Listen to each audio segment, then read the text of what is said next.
Facebook story share করার সময় এত কিছু চিন্তা না করে আমরা শেয়ার করে দেই, কিন্তু ফেসবুকে স্টোরি শেয়ার করার ক্ষেত্রে কিছু প্রাইভেসি আছে, এগুলো অবশ্যই আপনার জানা প্রয়োজন। আমি আপনাদেরকে একটু শুরু থেকে দেখাচ্ছি। ক্রিয়েট স্টোরি এখানে ক্লিক করলাম। এবার গ্যালারি থেকে আমি একটা ছবি সিলেক্ট করলাম।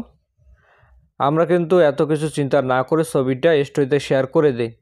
ছবিটা শেয়ার করার ক্ষেত্রে কিছু প্রাইভেসি আছে, এগুলো আমাদের পরিবর্তন করা প্রয়োজন। প্রাইভেসি পরিবর্তন করার জন্য বা দেখার জন্য নিচের দিকে দেখুন সেটিংস অপশন আছে, এখানে ক্লিক করবেন। তারপর প্রাইভেসি অপশন আছে, এখানে ক্লিক করব।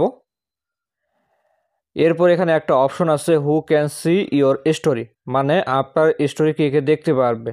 সবার প্রথমে পাবলিক অপশন আছে। পাবলিক রাখলে আপনার ফেসবুক ফ্রেন্ডের বাইরেও যে কেউ আপনার প্রোফাইলে আসলে আপনার স্টোরিটা দেখতে পারবে। যদি ফ্রেন্ডস রাখেন তাহলে শুধুমাত্র আপনার ফেসবুক ফ্রেন্ডরা আপনার ফেসবুকের স্টোরিটা দেখতে পারবে। এরপর একটা অপশন আছে হাইড স্টোরি ফ্রম, এখানে ক্লিক করলাম। ক্লিক করার পর এখান থেকে আমি যার প্রোফাইলগুলো সিলেক্ট করব শুধুমাত্র তারাই আমার ফেসবুকের স্টোরিগুলো দেখতে পারবে না। অথবা আপনি যদি কাস্টম এই অপশনটা সিলেক্ট করেন, সিলেক্ট করার পর এখান থেকে আপনি যাদের প্রোফাইলগুলো সিলেক্ট করবেন শুধুমাত্র তারাই আপনার ফেসবুকের স্টোরিগুলো দেখতে পারবে।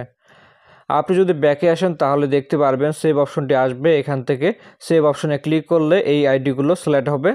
এখানে দেখতে পাচ্ছেন কাস্টম অপশনটি সিলেক্ট করা আছে, আপনি চাইলে যে কোনো সময় এই প্রাইভেসিগুলো পরিবর্তন করতে পারবেন।